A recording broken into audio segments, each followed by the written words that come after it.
Welcome, everybody, to the Yo Kids Sports Podcast. I'm your host, Anthony Gargano. This is the podcast that surrounds everything youth sports. So I've covered pro and college sports, the highest level, and I have fallen in love with youth sports. I'm a big believer in sports for children. I just think it's such a great outlet and keeps them out of trouble, they learn so many great life lessons. So as we go forward with the podcast, we're going to be talking to a lot of different people in the world of youth sports. We'll talk to some professional athletes who have children of themselves. We'll talk about the journey of the athlete. We'll highlight some of the terrific youth sports athletes across the Delaware Valley and beyond. But really, we really wanted to try to give some advice to the parents.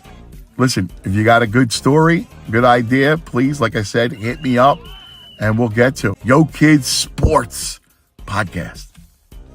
And don't forget, our Yo Kids Sports Podcast is presented by Primo Hoagies. Listen, know what I've always said for years and years and years. It's not just a hoagie, it's a Primo. And this fall, whether you're tailgating, football, soccer, it's youth, you name it, make sure you got your Primo Hoagie party tray. Nothing like it for the big game. And speaking of football and the big game, this fall we're giving away a trip to Vegas to see the very big game to one very lucky, very deserving coach. So if you know a youth coach that you think deserves recognition for their outstanding dedication and passion, make your nominations today. PrimoHoagies.com. You can go directly mvc.primohoagies.com.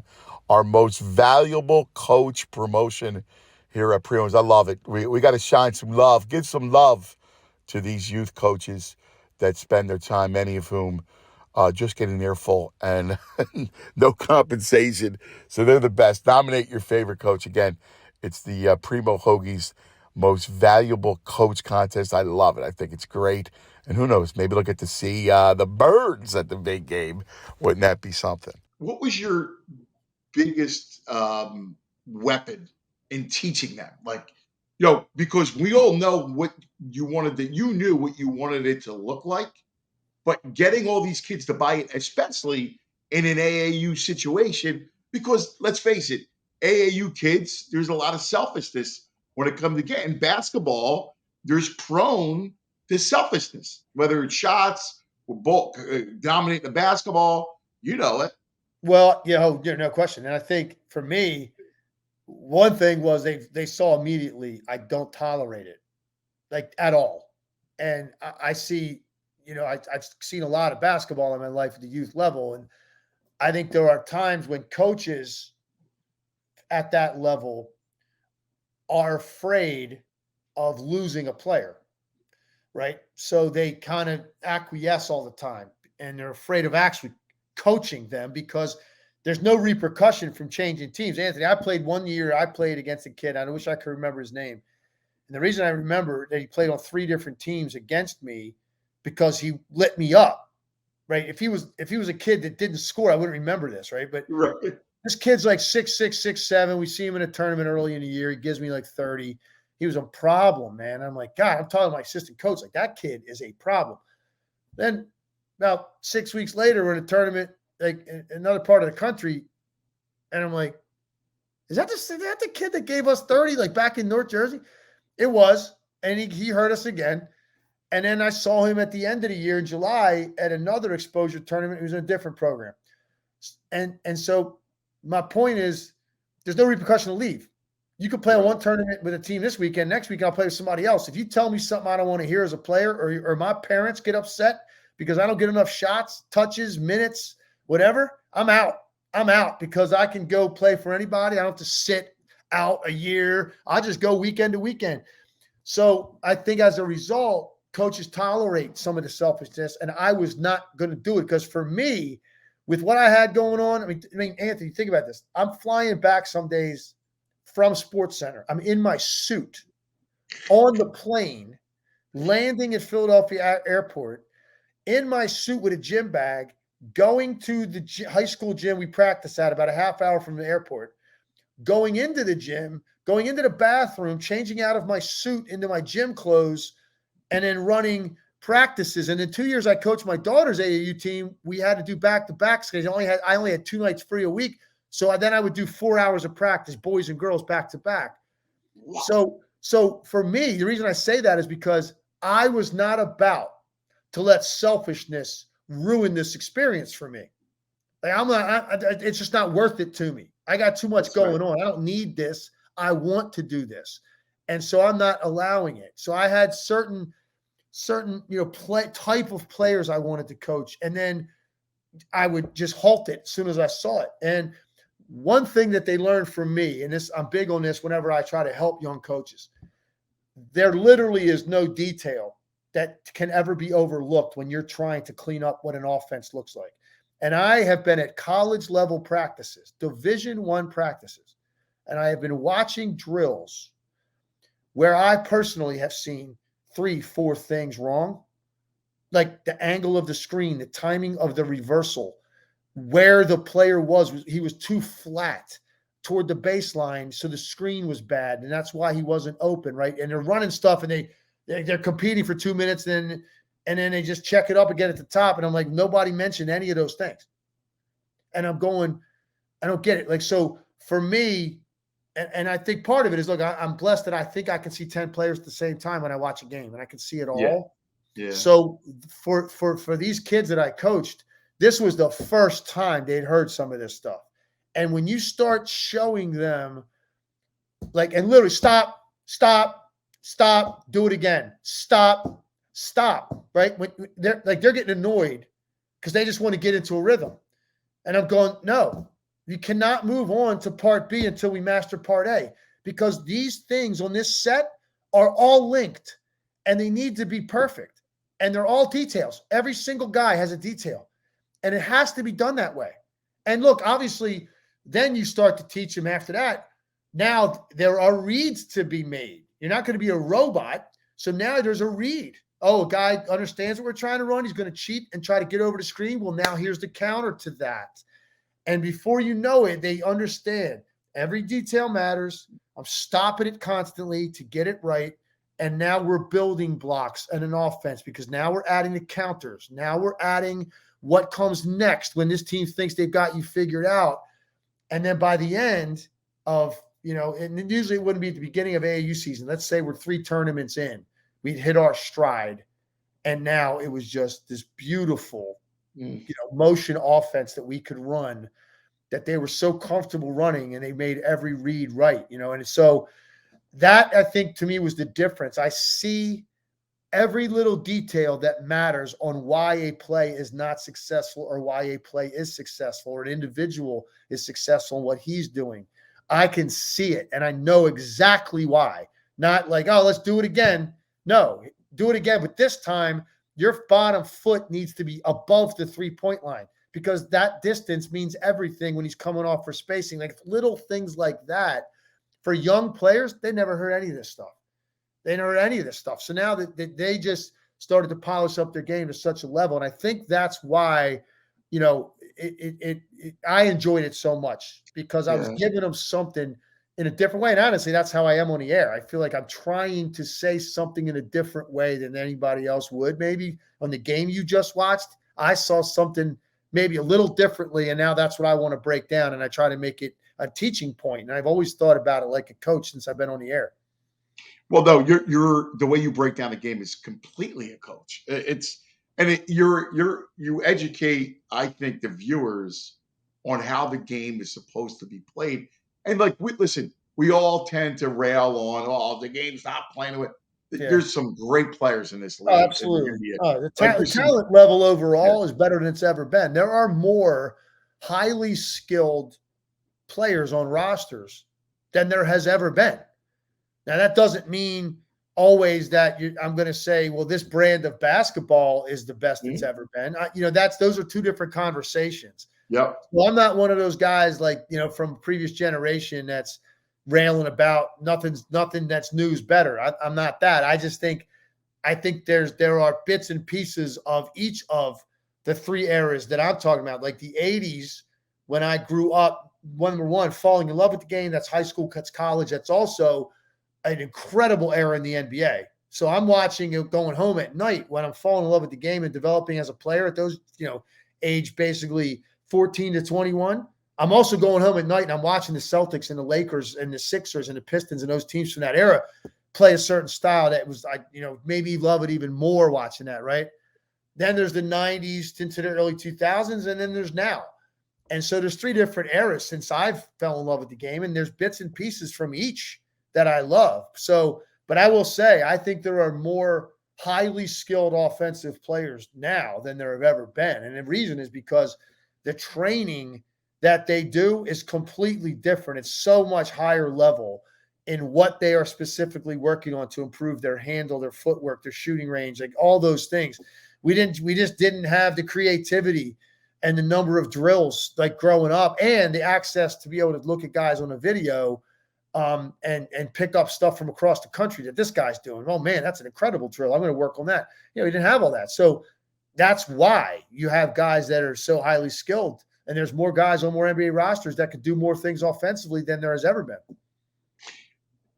I want to get back to the AAU team real quick. And you were also dad. Yeah. And you were, dad for your son and your daughter, and you're coaching the kids. How did that relationship go?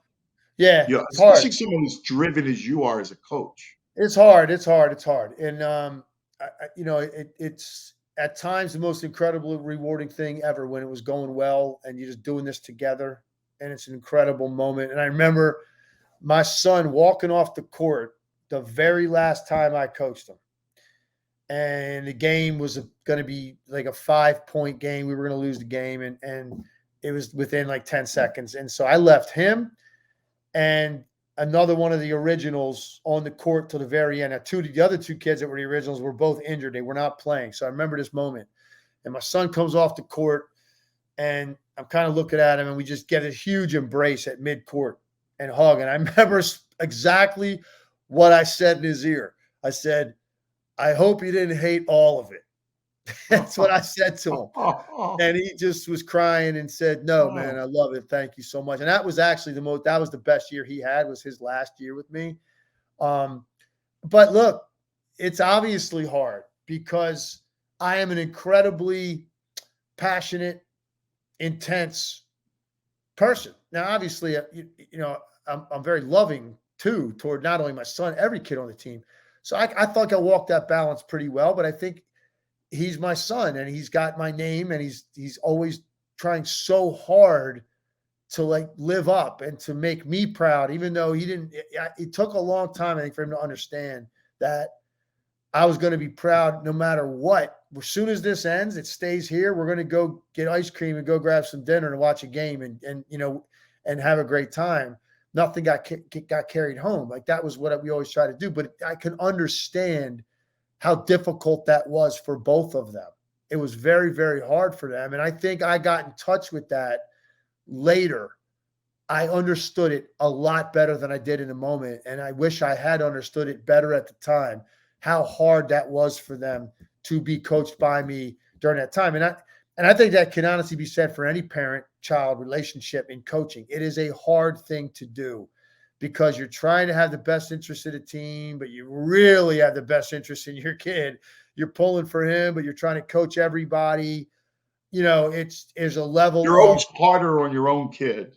No question. You're harder on them, and as they're also less likely to listen to you.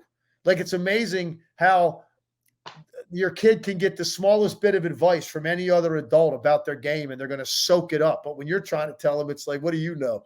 It's like, I deal with that all the time. It drives me insane. I'm like, yeah, but it was truly, genuinely, to the day I die. Those are some of the greatest memories I'm ever going to have is being out there with my kids, coaching them and helping them try to accomplish their dreams of playing college basketball. And they both did. My son played at Rowan. My daughter played at Newman. My daughter was a 1,000-point scorer at Newman, one of the best 3-point shooters they ever had in their history of their program. It was a grind at times. It was very rewarding at times. It was a roller coaster, and it was a long journey. And they started the game very young, and they stuck with it to the end. and they played as long as they could. And I was proud of them for that. Yeah, that's just beautiful. What advice do you give parents, especially because basketball, and you know better than anybody, right? Unless you're an incredible overachiever, and you were partly that, but you're also partly a great player that understood the game at a completely different level. What advice do you give parents that you have kids that love the game and you go, listen, there's another level to this sport where this elite level that you probably most kids aren't going to come close to reaching, but you got kids that love the game and you don't want to dash their dreams, but you also don't want to like create delusions either. That's a great question, and it's something I cover at my camp every year. One of the things I tell the kids, and it's a phrase I use a lot. I say, you have to give yourself the right to have expectations. Because if you aren't honest with yourself about how much you love this and how much you are willing to work at it and how much you might have to sacrifice other things to be great, if you're not honest about that, then why are you going through the motions of expressing frustration and disappointment and those kinds of things? And I think those are conversations parents need to have with their kids, because there's nothing wrong. And I told my own kids this, and I told them at any time they could walk away and they had my support. If at any time their high school team, the AAU, the college, and there were times they thought about it because for whatever reason, a teammate, a coach, like whatever, they thought about it, and I was willing to back them up. The only rule we ever had was you're finishing the season. It'll be before the next season. You don't have to play ever if you don't want to. And parents need to have conversations with their kids and say, listen, you don't have to be great, and you could just be doing this because it's fun and it's social and your friends are playing, and that's fine. But you also then have to be reasonable about your expectations when it comes to playing time, when it comes to how many shots you get, when it comes to making teams, and as opposed to being cut from a team. Just be able to cope with that, knowing that this isn't the primary thing in your life that you want to work at. And so I give my kids the speech, my campers that speech every year. And I think some of them, the light bulb really goes off and they go, you know what? It's okay not to be great at it. I just don't like it because it's fun. And that is okay. But the one thing I will always tell them is, but you need to find something that you want to be great at. Yeah. Because the easiest thing in the world to do is just go ahead and slide through being mediocre, right? And life is a tough world out there to succeed in anything. And so I'm just like, if you play the piano or you're a dancer or you play any sport, anything that takes practice and commitment, find what it is that gets you excited before you go to bed at night, thinking about doing it the next day. When you wake up, you're already thinking about it. You are in tears if something you love gets canceled. Like I was that kid that would cry when my Little League game got rained out. Yes. Right? Yeah, me too. So Yes. like, that's what I tell them. Like find that thing that does that elicits those emotions in you. Yeah. That's the thing that then you can go and apply the same way you would if you were a basketball player trying to find that excellence. Apply it to that. But it doesn't mean you have to give up basketball. You can play and have fun. Just be reasonable about your expectations and where this is going. Legs, I mean, I could talk to you all night. And on that note, I'll give you a break because you drove for 11 hours today. I mean, we're going to have to pick up the conversation. I still have a million other questions. But that talk, I mean, I just want it to be blared out. I mean, I just think that lesson about being great at something is what every kid needs to hear. Yeah. And as a father too, I'm stealing that, man. Yeah. And look, you know, it helped that growing up, I was youngest of 5, Anthony. We didn't have a lot. It was sink or swim in terms of get a scholarship or go to community college or get a ton of student loans, right? And I knew that. And so when you don't have a safety net, you really need to find something to be great at. right? If you want to accomplish what you want to in life. And so, like I said, man, it's easy to just never have your foot on the gas and coast through and just, you can do that, but that's not what we're put here for, I don't think. So it might not be basketball if you're at my camp. And there's a lot of kids it's clearly not, right? They're there for other reasons. That's perfectly fine. But I tell you what I pride myself is that kid that is a beginner that's only there because he's got their friends are here and whatever else. That kid is going to leave on Thursday and he's going to like this game more. And he's going to think, man, it's pretty cool. And I had a lot of fun at that camp. And then I'm going to kick the other kid that he eats, lives, and breathes this. I can tell. And that kid is going to leave and say, I really love it now. And I know now actually how to get even better because I learned some stuff this week. So I'll take any end of the spectrum at my camp and I'll cater the coaching to them for what their appropriate level is. And I'll push the more talented kids a little harder. And the kids that are there just beginning and trying to have fun, I'll make sure they do that in a competitive way and they leave and they think about the game a little bit more, man. Because you never know when it's going to kick in. You never know when that kid can all of a sudden really fall in love with it. It might be 3 years after he comes to camp. But one thing I know this, Anthony, is the last thing I'll leave you with. I tell coaches this all the time, young coaches especially, coaching young kids. You have the power to destroy this kid's experience to where they will never know where this could have gone because they have such a bad taste in their mouth that they don't even want to play again. That is the power you wield as a coach. Yeah. And you need to take that seriously. And conversely, you can be that coach that changes a kid's life because of how positive the experience is overall. But you can also, and I've seen it, and my kids even went through it a little bit. I've seen coaches because they don't know and they squash kids, they demoralize them and they just take the fun out of it and they give up on it. So you got to make sure you understand as a youth coach the power that you really have on young, impressionable people and the taste that you want to leave in their mouth for this game that you're coaching. You don't want to be that guy that drives a kid away from the game. So that's my God, that is incredible advice. Welcome to Primo. How can we help you today? One old-fashioned meatball, and make it quick, because I got practice. You got it. Coach? Congratulations, Coach! You've been nominated by your team to win 2 tickets to the big game! Wait, nominated? So I didn't win? Smile. Not yet, Coach. Most valuable Not coach. yet. Smile, Not Coach. yet. Smile. Come on, smile. Smile for the cameras, Smile. Coach. You got to be kidding me. Smile, Coach. All right, one last thing, and then we're done. I promise. Yeah. And I got to bare my soul to you because I feel like I feel guilty right now, and I want to tell you about this. I have a little one who's 10, who's a good little athlete, and he loves basketball. Like we were talking about, I coach him, and I coach my older one. But my little one is a decent little player, right? He loves the game, and I don't. He plays baseball, and he's a good baseball player, and he plays football, and I don't want him to fall in love with basketball.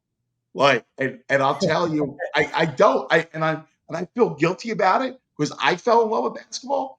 And, we know there are limitations. And so I go, you need to love baseball because you can play baseball in college, or love football because I do think you have enough athleticism to play football in college. But basketball is so competitive and body tight and everything about it. It's a tough road. And I dissuade him from it. And I feel horrible because I love the game, but I kind of push him more toward the other sports. Yeah. Oh, man. I would say let it play out. And I think what's going to happen ultimately, how old is he, 10? Yeah. So here's what's going to happen. When he's 12 or 13 years old, one of these sports you're talking about he's going to start enjoying an awful lot of success.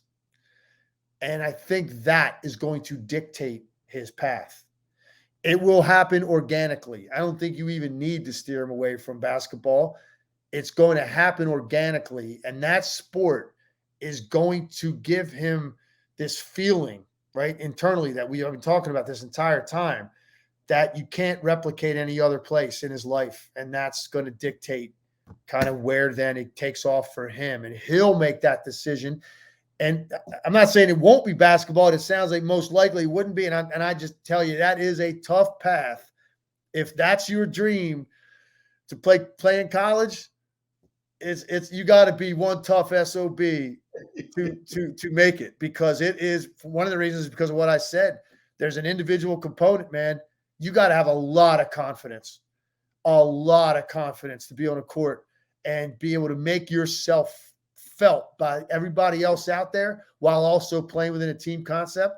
It's a very difficult balance to strike, man.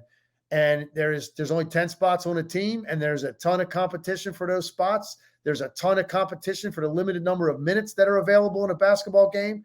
So I understand what you're saying. It's a tough road. And I knew that for my kids too. And You guarded Michael Jordan. Yeah. You This did. is going to be tough. This is going to be a tough path. If you guys want to do it and you love it, I'm all in. But just so you know, it's going to be a tough road. Like my son, last thing, one of the things that's different for these young kids that I didn't have to deal with, thank God, is this specialization that they're asking you to commit to when you're 10 years old. Like, oh, you're a soccer player? Well, we always thought soccer was a fall sport. Well, yeah, and then you got winter indoors, you got spring travel, and then you got the summer team.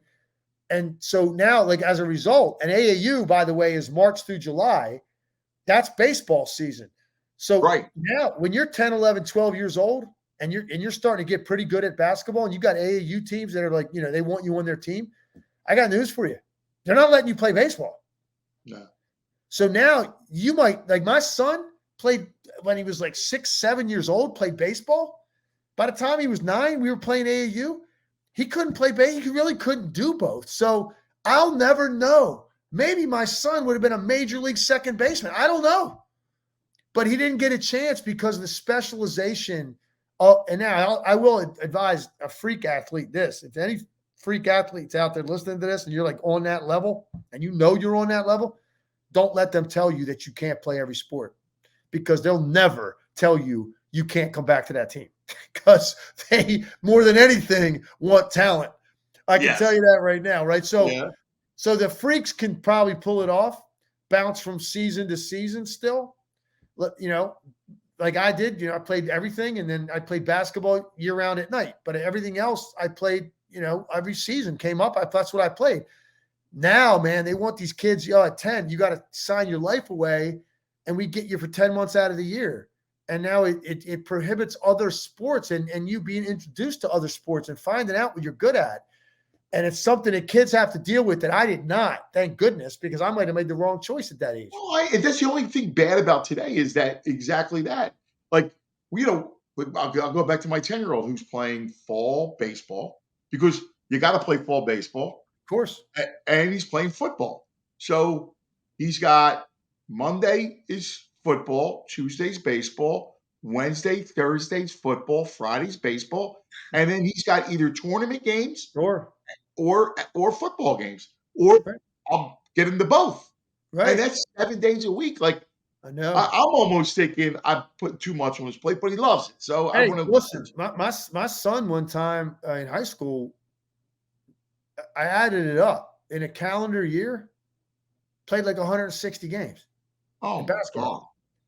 Because he played 30, whatever he played in his high school schedule. We played 50, I think 56 that year in AAU. He played another 2 summer leagues. That was another like 40 games. And then he played in a fall league. And I added it all up, and I'm going, and that's also, by the way, one of the knocks I have about current youth sports model. It's all games. Yes. In basketball, and so organized, right? It's organized practice 2 nights a week, and then a ton of games, right? Which means kids are not playing pickup basketball. They're not going to the gym on a night when there's nothing really going on and working on your handle for 2 hours, because they think if it's not organized, then that's all I have to do is what they've told me we have this week. And there's either 2 practices or we play 5 games. So that's my week. Well, what about all the other days that you can work on your own game? Because it's so structured. Everything is so organized for them, and it's all game based that I think there's not as much attention to like individual skill development for players that really need it. Oh, you're so right. And it's basketball and it's baseball. Like, think about it. How many times a ball can hit you in the course of a game in baseball, right? Yeah, right. So, and what happens is you wind up playing all these tournaments and all these games when you really need to be working on your skill set. You really need to be working on your fielding. You really need to be working on your hitting, where you can put, or your shooting, or your handle, or those things, or because that's ultimately going to make you a better player. Basketball, baseball, whatever it is. The Yeah. more you're practicing and learning from guys like you, that's going to make them better players. Yeah, and the ones that separate are the ones that do still dedicate their time to individual development outside of the structured practices and games. They're the kids that end up separating themselves. But it's a different world for kids now and what they're navigating in these youth sports schedules and what these teams are asking you to commit to and what you have to give up in terms of other sports. It's so different than what I dealt with growing up. And it's interesting. I think about it all the time. What would I have done if I had been told at 14, 13, hey, man, you can't play basketball. We got baseball. We got fall ball you got to play. You can't try out for the basketball team. I was so good at baseball at that time. I might have just said, well, I don't even need to pick up a basketball. And look what happened. It changed the course of my life. My entire life is built around that round ball. And I might never have done it if someone had gotten in my ear. And look, maybe I would have made the major leagues, but maybe I wouldn't have. I don't know. But I ended up playing 10 years in the NBA, and my life has been built 23 years at ESPN and coaching and all that because I didn't have to pick. I could let that happen whenever it happened. And I ended up really catching the bug when I was like 14, 15. And nowadays, by the time you're 14, 15, you had to pick that 5 years ago. Yes. And that's just a really hard decision for families to make. For some, it's not, because I think some families say, they think what you were saying earlier, like they're thinking scholarship. Well, let's see, there's 24 kids on a lacrosse team, and there's how many kids on the field at a time, and there's X number of scholarships. And in basketball, it's just not going to happen for you, son. So I think we're going to give up basketball. We're going to play soccer and lacrosse, right? I mean, that's what, and these are the kind of conversations that are happening rather than, hey, you can play them all. Right. Right. You know, right? Now, I let him play, right? Because I'm coaching the basketball. So I let him play, but I'm still going. Because the other day he's like, Daddy, I want to show you my handle. They're really working on my handle. See, now I'm going to mess with you, man. I'm going to like reach out to him, and I'm going to call him and I'll say, listen, man, I heard that things are really coming along with hoops. I think you should dedicate your life to it, man. Your dad really wants you to be a hooper. It's tough. It's tough. It's fascinating, interesting. We're so invested in it. We love it so much. We love them so much. Right. We want them to just love it and have so much fun doing it. And it's hard, man, because I can tell you this, like, it's not even close. The most anxiety I have ever felt in my life is when I was to watch my kids play and I wasn't coaching. Because when I'm coaching, at least I have some control, right, over what's happening. Right, now they might still not play well on a given night, but I have some control over helping create the environment for all the kids on my team to have the best chance to succeed. And I can't say that about all the guys, all the people that my kids play for. So when I would go to games and I wasn't coaching, and you sit there with that knot in your stomach, and like my daughter was a shooter, so you're thinking like, and her confidence would waver, and I'm thinking like, please, that first one would come off her fingertips, and you're saying, please make the first shot, because you could just see she'd smile, that she'd run it back, the dimples are showing. I'm like, she's good to go now. She's locked in. She's like, they're in trouble because she made her first shot. And now the basket looks twice as big to her. And then the other night she'd miss her first 2 or 3, and then she started hesitating. So, and you're sitting there with all this anxiety, and I never felt it as a player. I never felt that. Like I just, because I had so much confidence in myself. Right. So you play. Even when you played bad for a month, it didn't faze me. It's like, I know I'm going to snap out of it.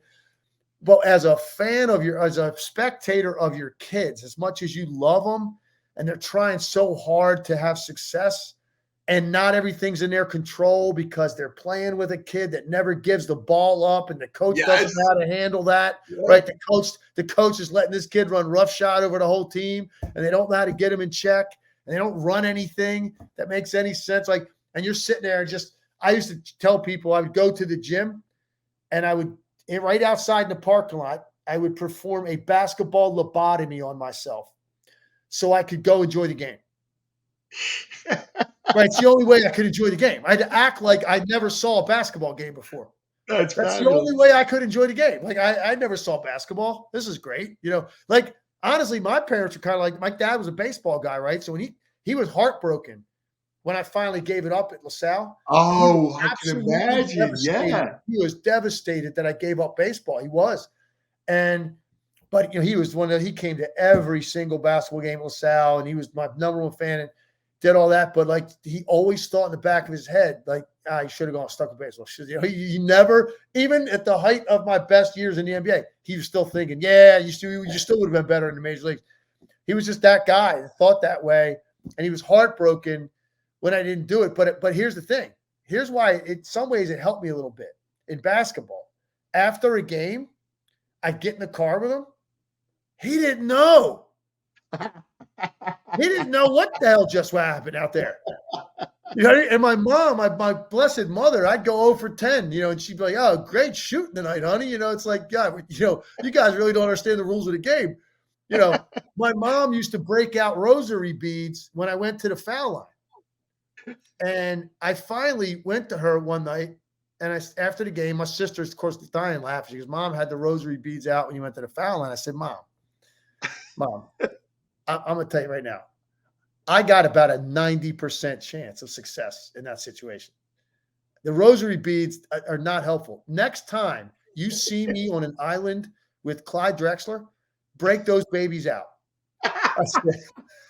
I said, I can use those rosary beads when you see that kind of situation.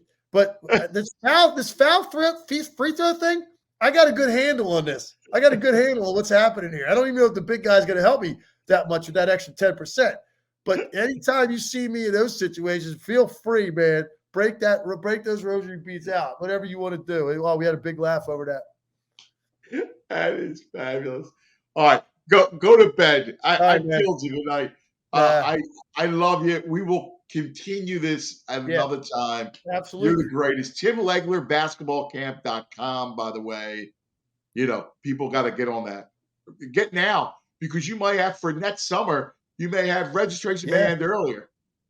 Yeah. It's first week, always right around end of July, first week of August. So it's coming, and people usually start hopping on there as soon as we open up registrations. People know, and they start jumping on. So, and hopefully one of these years, Anth, I'll get a second week going somewhere in a different location in Philadelphia. You should. Yeah, please, you do. All right, get some rest. I love you. Man, you got it.